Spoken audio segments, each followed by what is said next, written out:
ಸಾಕಷ್ಟು ವಿಚಾರಗಳನ್ನ ತಿಳಿಸ್ಕೊಟ್ರು. ಅದರೊಟ್ಟಿಗೆ ಇನ್ನೊಂದೇನಂತಂದ್ರೆ ಹ್ಮ್. ಬ್ಯಾಕ್ ಗ್ರೌಂಡ್ ಇಲ್ಲ, ಯಾವುದೇ ಹ್ಮ್. ರೀತಿಯಂತಹ ಸಪೋರ್ಟ್ ಇಲ್ದಂಗೆ ಬಂದಿರುವಂತಹ ವ್ಯಕ್ತಿ ನೀವು. ಫೈನಾನ್ಷಿಯಲ್ ಪ್ಲಾನಿಂಗ್ ಹೆಂಗಿದೆ ನಿಮ್ದು? ಮುಂಚೆದಕ್ಕೂ ತುಂಬಾ ಸ್ಟ್ರಗಲಿಂಗ್ ಪಟ್ಟಿರ್ತೀರಾ. ಸೊ ಇಲ್ಲ. ಎಷ್ಟೇ ಸಪೋರ್ಟಿವ್ ಆಗಿ ಇದ್ರೂ ಕೂಡ ಫ್ಯಾಮಿಲಿ ಅವ್ರದ್ದು ಒಂದಲ್ಲ ಹ್ಮ್. ಒಂದು ಟೈಮಲ್ಲಿ ಕಷ್ಟ ಅಂತ ಬಂದೇ ಬಂದಿರುತ್ತೆ. ಹ್ಮ್. ಸೊ ಹ್ಮ್. ಈಗ ನಿಮ್ಮ ಫೈನಾನ್ಷಿಯಲ್ ಪ್ಲಾನಿಂಗ್ ಏನೇನಿದೆ? ಅದಕ್ಕೆ ನಾನು ಯಾವಾಗ್ಲೂ ಒಂದು ಸೀರಿಯಲ್ ಇಟ್ಕೊಂತಾ ಇರೋದೀಗ. ನಿಮಗೆ ನಮ್ಮಂತ ಬ್ಯಾಕ್‌ಗ್ರೌಂಡ್ ಇಲ್ದಿರೋರ್ಗೆ ಸಿನಿಮಾ ಸಕ್ಸಸ್ ನಿಮ್ಗಿನ್ನೂ ಸಿಕ್ಕಿಲ್ಲ, ನಿಮಗೋಸ್ಕರ ಫಸ್ಟ್ ಶೋ ಹೌಸ್‌ಫುಲ್ ಆಗ್ತಿಲ್ಲ ಅಂದ್ರೆ, ಹ್ಮ್. ಯಾವತ್ತೂ ಒಂದು ಸ್ಮಾಲ್ ಸ್ಕ್ರೀನ್ ಬ್ಯಾಕಪ್ ಇದ್ರೇನೆ ಸೇಫು. ಹ್ಮ್. ನಾನು ಅದೇ ಒಂದು ಟೈಮಲ್ಲಿ ತಪ್ಪು ಮಾಡ್ಕೊಂಡಿದ್ದು ನಾನು. ಹ್ಮ್. ಸ್ಮಾಲ್ ಸ್ಕ್ರೀನ್ ಒಂದು 3 ಇಯರ್ಸ್ ನಾನು ಬಿಟ್ಬಿಟ್ಟಿದ್ದೆ. ಹ್ಮ್. ಸಿನಿಮಾ, ಸಿನಿಮಾ, ಸಿನಿಮಾ ಅನ್ಕೊಂಡು ಸ್ಮಾಲ್ ಸ್ಕ್ರೀನ್ ಬಿಟ್ಟಿದ್ದಿಂದ ಆ ಟೈಮಲ್ಲಿ ನನಗೆ ಬ್ಯಾಕ್‌ಲಾಗ್ಸ್ ಆಗಿದ್ದೇ ಪ್ರಾಬ್ಲಮ್ ಆಗಿದ್ದು ನನಗೆ.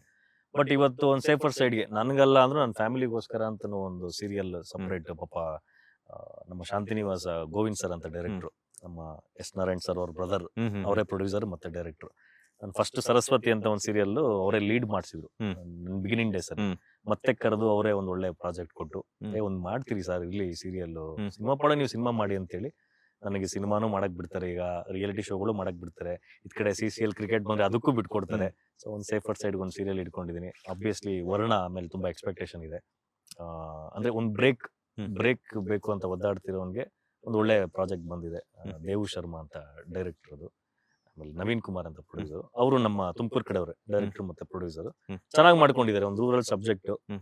ಐ ಥಿಂಕ್ ಒಂದು ಒಳ್ಳೆ ಮೆಸೇಜ್ ಓರಿಯೆಂಟೆಡ್ ಪ್ಲಸ್ ಎಂಟರ್ಟೈನ್ಮೆಂಟ್ ಇರುವಂತ ಸಿನಿಮಾ. ಹ್ಮ್. ಸೊ ಆಬ್ವಿಯಸ್ಲಿ ನನಗೆ ಒಳ್ಳೆ ರೆಮಂಡ್ರೇಷನ್ಗಳು ಎಲ್ಲ ಬರ್ತಿದೆ ಸರ್. ಇಲ್ಲ ಅಂತ ಹೇಳ್ತಿಲ್ಲ. ಈಗ 14 ವರ್ಷ ಏನು ಸಪೋರ್ಟ್ ಇಲ್ದಲೆ ಇವತ್ತು ನಾವು ಚೆನ್ನಾಗಿದ್ದೀವಿ ಅಂದ್ರೆ because of small screen cinema ಎಲ್ಲಾ ಕಡೆಯಿಂದನೂ ಇದೆ. ಆಬ್ವಿಯಸ್ಲಿ ಸ್ಟ್ರಗಲ್ಸ್ ಇದ್ದೇ ಇರುತ್ತೆ. ನಾನು ಹೇಳಿದ್ನಲ್ಲ, ನನಗೆ ಇವತ್ತು ನಾನಿರೋ ಪ್ಲೇಸು ಹ್ಮ್. ಎಷ್ಟೋ ಸಾವಿರ ಜನಗಳಿಗೆ ಕನಸು. ಹೌದು. ಕೆಲವೊಂದ್ಸಲಿ ಏನಾಗುತ್ತೆ, ನಮ್ಗೆ ಏನೋ ಸಿಕ್ಕಿಲ್ಲ ಅಂದ ತಕ್ಷಣ ನಮಗೆ ಈಗ ಸಿಕ್ಕಿರೋದನ್ನ ಏನೂ ಇಲ್ಲ ಅಂತ ಅನ್ಕೋಬಾರ್ದು. ಈ ಸ್ಟೇಜ್ ಅಲ್ಲಿ ಅಥವಾ ಈ ತರ ಇಂಟರ್ವ್ಯೂ ಕೂತ್ಕೊಂಡು ನಿಮ್ ಜೊತೆ ಮಾತಾಡೋದನ್ನ ತುಂಬಾ ಸಾವಿರಾರು ಜನ ಹಿಂದೆ ಕನ್ಸ್ ಕಟ್ತಿರ್ತಾರೆ, ಕಟ್ಕೊಂತ ಇರ್ತಾರೆ ಹಿಂದೆ. ನನಗೆ ಅನ್ಸುತ್ತೆ ನಾನು ಎಲ್ರಿಗೂ ಇಂಟರ್ವ್ಯೂ ಮಾಡ್ತೀನಿ, ನನಗೆ ಅವನು ಇಂಟರ್ವ್ಯೂ ಮಾಡ್ತೀನಿ ಅಂತ. ಸೊ ನಾನ್ ಬ್ಲೆಸ್ಡ್, ಹಾ. ಈಗಿರ ಇದಕ್ ಬ್ಲೆಸ್ಡ್. ಬಟ್ ಬರೀ ಇಷ್ಟಕ್ಕೆ ಮಾತ್ರ ನಾನು ಬಂದಿಲ್ಲ ಇಂಡಸ್ಟ್ರಿ. ಹ್ಮ್. ಇದು ಏನು ಅಲ್ಲ ಸರ್, ಇದೇನು ಅಲ್ಲ. ಹ್ಮ್. ಇನ್ನು ತುಂಬಾ ಇದೆ ಮಾಡೋದು. ಹ್ಮ್. ಸಿನಿಮಾಗಳು ತುಂಬಾ ಮಾಡೋ ಅಂಥದ್ದಿದೆ, ಅಥವಾ ಬೇರೆ ಬೇರೆ ಶೋಗಳು ಮಾಡೋ ಅಂಥದ್ದಿದೆ, ಅಥವಾ ಸೀರಿಯಲ್ ಅಲ್ಲೇ ಇನ್ನೊಂದಷ್ಟು ಆಗುವಂಥದ್ದಿದೆ. ಇಷ್ಟಕ್ಕೆ ನಾವು ಸೀಮಿತ ಮಾಡ್ಕೊಳಂಗಿದ್ರೆ ನಾವೇನಕ್ಕೆ ಇಂಡಸ್ಟ್ರಿಗೆ ಬರ್ಬೇಕು? ಹ್ಮ್. ಹ್ಮ್. ಹ್ಮ್. ಇಷ್ಟೆಲ್ಲ ಬಂದ್ ಮಾಡ್ತಿದೀವಿ, ಇಷ್ಟು ನಿರ್ದೇಶಕರು, ಇಷ್ಟು ಪ್ರೊಡ್ಯೂಸರ್ಗಳು ನಮ್ಗೆ ಚಾನ್ಸ್ ಕೊಟ್ಟು ಇಷ್ಟು ಮಾಡ್ಸಿದ್ದಾರೆ ಅಂದ್ಮೇಲೆ ನೆಕ್ಸ್ಟ್ ಲೆವೆಲ್ಗೆ ಹೋಗ್ಲೇಬೇಕು. ಅದು ಒಂದಿನ ಹೋಗ್ತೀವಿ ಅಲ್ಲಿಗೆ. But as of now okay, I am leading a good life. Hmm. ಇವಾಗ ಒಂದು ಒಳ್ಳೆ ಲೈಫ್ ಲೀಡ್ ಮಾಡ್ತಿದ್ದೀನಿ. ಬಟ್ ಅದು ಸಾಲಲ್ಲ, ಇನ್ನು ಬೇಕು. ಅದು ವರ್ಕೌಟ್ ಆಗಲ್ಲ ನಿಮಗೆ. ಯಾಕೆಂದ್ರೆ ಈಗ ಮಗಳ ಕೆರಿಯರ್ ಆಗಿರ್ಬೋದು, ಫ್ಯಾಮಿಲಿ ಆಗಿರ್ಬೋದು, ಇನ್ನೊಂದಾಗಿರ್ಬೋದು. ಈಗ ಇನ್ನೊಂದೇನೋ ಊರಲ್ಲಿ ತುಂಬಾ ಇನ್ನೂ ಏನೋ ದೊಡ್ಡ ಹೆಸರು ಮಾಡ್ತಾನೆ ಅಂತ ಒಂದಷ್ಟು ನಂಬಿಕೆ ಇಟ್ಕೊಂಡಿರ್ತಾರೆ. ಆಮೇಲೆ ಈ ಒಂದು ಸಕ್ಸಸ್ ಬಂದಿದ್ದಾದ್ಮೇಲೆ ನಮ್ಮೂರ್ ಹುಡುಗ ಇನ್ನೂ ನೆಕ್ಸ್ಟ್ ಲೆವೆಲ್ ಬೆಳಿಬೇಕಪ್ಪ ಅಂತ ಒಂದಷ್ಟು ಜನ ಎಕ್ಸ್ಪೆಕ್ಟ್ ಮಾಡ್ತಿರ್ತಾರೆ. ಹೌದು. ನಮ್ಮ ಡಿಸ್ಟಿಕ್ ಅವ್ರಾಗಿರ್ಬೋದು, ಹ್ಮ್. ಅಥವಾ ನಮ್ಮ ತಾಲೂಕು ಅವ್ರಾಗಿರ್ಬೋದು. ಅದು ನಮ್ಮ ಜವಾಬ್ದಾರಿಗಳೀಗ. ಇನ್ ಮೀನ್ ಟೈಮ್ ನಮ್ಮ ಫೈನಾನ್ಷಿಯಲ್ ಸ್ಟೇಟಸ್ನ ಚೆನ್ನಾಗಿ ನೋಡ್ಕೊಂಡು ನಾವು ಚೆನ್ನಾಗಿರ್ಬೇಕು ಲೈಫಲ್ಲಿ. ಸೊ ಐ ಥಿಂಕ್ ಇನ್ನು ಇದೆ, ಪ್ಲಾನ್ ಮಾಡೋದಿದೆ. ಮಗಳೇನಾದ್ರು ಚೈಲ್ಡ್ ಆರ್ಟಿಸ್ಟ್ ಆಗಿ ಎಂಟ್ರಿ ಕೊಡ್ಬೋದಾ? ಕೇಳ್ತಿದ್ರು, ಬಟ್ ನಮ್ಮ ಸ್ಟ್ರಗಲ್ಸ್ಗಳು, ನಮ್ಮ ಇದನ್ನೆಲ್ಲ ನೋಡಿದ್ಮೇಲೆ 18 ಇಯರ್ಸ್ ಆಗೋವರೆಗೂ ಬೇಡ. 18 ಇಯರ್ಸ್ ಆದ್ಮೇಲೆ ತುಂಬಾ ಬಂತು ಅವಳಿಗೆ. ಈ ನನ್ನಮ್ಮ ಸೂಪರ್ ಸ್ಟಾರ್ ಆಗಿರ್ಬೋದು, ಅಥವಾ ಬೇರೆ ಬೇರೆ ಮಕ್ಳು ಶೋಗಳೆಲ್ಲ ಬರ್ತಿರ್ತಾರಲ್ಲ, ಇವಳು ತುಂಬಾ ಆಕ್ಟಿವ್ ಆಗಿದ್ದಾಳೆ. ಕೇಳಿದ್ರು. ಬಟ್ ಏನಾಗುತ್ತೆ ಅಂದ್ರೆ ನನ್ನ ಫೀಲಿಂಗ್ ಏನು ಅಂದ್ರೆ, ಚಿಕ್ಕ ಮಕ್ಳು ಇರುವಾಗ್ಲೇ ಫೇಮ್ ಬಂದ್ಬಿಡ್ತು ಅಂದ್ರೆ ಬಹಳ ಕಷ್ಟ. ನಾನು ನೋಡಿದೀನಿ ತುಂಬಾ ಜನ. ಅಂದ್ರೆ ಏನಾಗುತ್ತೆ, ನಾನ್ ಸ್ವಲ್ಪ ಸೋಷಿಯಲ್ ಮೀಡಿಯಾ ಇನ್ಫ್ಲೂಯೆನ್ಸರ್ ಅಲ್ಲ ಸರ್. ನನ್ನ ಇನ್ಸ್ಟಾಗ್ರಾಮ್ ನೋಡಿರ್ಬೋದು ನೀವು, ಅಥವಾ ಬೇರೆ ನೋಡಿರ್ಬೋದು. ನಾವು ಫಾಲೋವರ್ಸ್ ಹಿಂದೆ ಹೋಗೋದಾಗ್ಲಿ, ಅಥವಾ ತುಂಬಾ ಈ ಫಾಲೋವರ್ಸ್ ಗಳಿಂದ ಅದ್ರಲ್ಲಿ ನಾವು ದುಡಿಬೇಕು ಅನ್ನೋಂತ ಮೆಂಟಾಲಿಟಿ ಇರೋರಲ್ಲ. ಈಗ ಏನಾಗ್ತಿದೆ, ಮಕ್ಳಿಗೆ ಒಂದು ಶೋಗ್ ಬರ್ತಾರೆ, ಒಂದು ಶೋಗ್ ಬಂದ ತಕ್ಷಣ ಅವ್ರಿಗೆ ಇಮಿಡಿಯೇಟ್ ಫೇಮ್ ಸಿಗುತ್ತೆ. ಮೀನ್ ಟೈಮ್ ರಪ್ ಅಂತ ಸೀರಿಯಲ್ಗಳು, ಸಿನಿಮಾಗಳು ಮಾಡಕ್ ಸ್ಟಾರ್ಟ್ ಮಾಡ್ತಾರೆ. ಎಲ್ಲೋ ಒಂದ್ ಕಡೆ ಅವ್ರ ಚೈಲ್ಡ್ ಲೈಫ್ ನ ಕಳ್ಕೊಂತ ಇದಾರೆ ಅನ್ನೋ ಫೀಲಿಂಗ್ ನನಗೆ. ಅಂದ್ರೆ ಆ ಜೆನ್ಯೂನ್ ಇನ್ನೋಸೆಂಟ್ ಫೀಲ್ ಇರುತ್ತಲ್ಲ ನಿಮ್ಗೆ.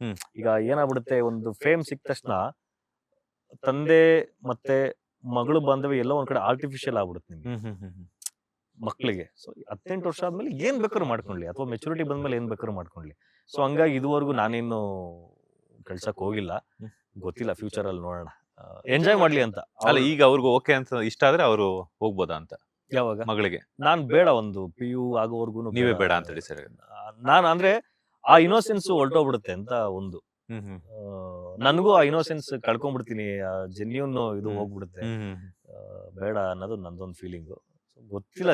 ನಾವು ಅನ್ಕೊಳೋದೊಂದು, ಆಗೋದು. ಪರಿಸ್ಥಿತಿಗಳು ಹೆಂಗೆ ಏನೇನಾಗುತ್ತೆ ಅನ್ನೋದು ಗೊತ್ತಿಲ್ಲ. ಅವಳು ಏನು ಆ ಥರದ್ದೆಲ್ಲ ಏನಿಲ್ಲ. ಅವಳು ಆರಾಮಾಗಿ ಎಂಜಾಯ್ ಮಾಡ್ಕೊಂಡು ಅವಳು ಚೈಲ್ಡ್ಹುಡ್ ಲೈಫ್ನ ತುಂಬಾ ಚೆನ್ನಾಗಿ ಎಂಜಾಯ್ ಮಾಡ್ತಿದ್ದಾಳು. ಈಗ ನನ್ನ ಹೆಂಡತಿಗೆ ಆಗ್ಲೇ ನನ್ನ ಮಗಳನ್ನ ಕಳಿಸ್ಲೇಬೇಕು ಅನ್ನೋದಿಲ್ಲ. ನನ್ನ ಮಗಳಿಗೂ ಅವಳಿಗೂ ಈಗ ಅವಳು ಆಲ್ಮೋಸ್ಟ್ ನೋಡಿದಾಳೆ ಆರ್ಟಿಸ್ಟ್ ಲೈಫ್ ಹೆಂಗಿರುತ್ತೆ, ಅಪ್ಪಂದು ಹೆಂಗಿರುತ್ತೆ ಅಂತ ಅವಳು ನೋಡಿದಾಳೆ. ಅವಳು ನಾನು ಹೋಗಿ ಮಾಡ್ತೀನಿ ಅನ್ನೋದೇನಿಲ್ಲ. ಈ ಮನೆ ಪಕ್ಕದಲ್ಲಿ ಒಂದು ಸಂಗೀತ ಕ್ಲಾಸ್ಗೆ ಹಾಕಿದೀನಿ. ಮ್ಯೂಸಿಕ್ ಕಲ್ತ್ಕೊಂಡಿರ್ಲಿ, ಒಂಚೂರು ಟಚ್ ಇರ್ಲಿ ಅಂತ ಹೇಳಿ ಸಂಗೀತ ಎಂಜಾಯ್ ಮಾಡ್ತಾಳೆ. ಅವಳು ಮನೇಲಿ ಇದ್ದಾಗಲೂ ಆಲ್ಮೋಸ್ಟ್ ಎಲ್ಲ ಬರೀ ರಾಮಾಯಣ, ಮಹಾಭಾರತ ಈ ಥರದ್ದೇ ನೋಡ್ತಾ ಇರ್ತಾಳೆಲ್ಲ. ಸೊ ಇರ್ಲಿ, ಅವಳು ಗೊತ್ತಿಲ್ಲ, ಅವಳು ಯಾವ ಬುದ್ಧಿ ಬಂದಾಗ ಯಾವಾಗ ನಾನು ಹೋಗ್ಬೇಕು ಅಂತ ಹೇಳ್ತಾಳೋ ಅವಾಗ ಅವಳು ಕಾಲ್ಡ್ ಔಟ್. ಅವಳಿಗೆ ಆಮೇಲೆ ನಾವು ಯಾಕೆ ಫೋರ್ಸಬಲಿ ತಳ್ಳದವಳ ಅಂತ. ಯಾಕಂದ್ರೆ ಇವಳಿಗೆ ಈಗಂತೂ ಮೆಚುರಿಟಿ ಇಲ್ಲ. ಈಗ ನಾವೇ ಫೋರ್ಸಬಲಿ ಯಾಕೆ ಆಕ್ಟ್ ಮಾಡ್ಸಕ್ ಹೋಗಿ ಕಳ್ಸೋದು? ನಾಳೆ ದಿನ ನಾವು ಅಪ್ಪ ಇಂಡಸ್ಟ್ರಿಗೆ ಹಾಕ್ಬಿಟ್ಟ ಅಂತ ಅವಳು ಬೈಕೊಳೋದಕ್ಕೆ? ನಾವಂದ್ರೆ ಗಟ್ಟಿ ಜೀವಗಳು, ಎಲ್ಲಾ ಕಷ್ಟಗಳನ್ನ ಅನುಭವಿಸ್ಕೊಂಡ್ ಬಂದ್ ನಿಂತಿದೀವಿ. ನಾಳೆ ದಿನ ಮಕ್ಳು ಅದಕ್ಕೆ ಅಡಿಕ್ಟ್ ಆಗಿ ಒಂದಷ್ಟು ಫೇಮ್, ನಾನು ಹೇಳಿದ್ನಲ್ಲ ಫೇಮ್ ಸಿಗುತ್ತೆ, ಬಿದ್ಮೇಲೆ ಅನುಭವಿಸೋದಿದೆಯಲ್ಲ ಲೈಫ್, ಅದು ಬಹಳ ಕಷ್ಟ. ಅವ್ರಿಗೆ ಆ ತರದ ಪ್ರಾಬ್ಲಮ್ಸ್ ಯಾಕೆ? ಬುದ್ಧಿ ಬಂದು ಮೆಚುರಿಟಿ, ಓಕೆ ನಾನು ನಿಂತ್ಕೊಂತೀನಿ, ನನಗೆ ಇಲ್ಲಿ ಏನೋ ಸಾಧನೆ ಮಾಡ್ಬೇಕು ಅಂತ ಅನ್ಸಿದ್ರೆ ಅವಾಗ ಬೇಕಾದ್ರೆ ಹೋಗ್ಲಿ.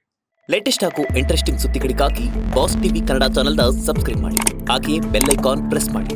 ಇದರ ಜೊತೆಗೆ ಫೇಸ್ಬುಕ್, ಇನ್ಸ್ಟಾಗ್ರಾಮ್, ಎಕ್ಸ್ ನಲ್ಲೂ ಮಿಸ್ ಮಾಡದೆ ಫಾಲೋ ಮಾಡಿ.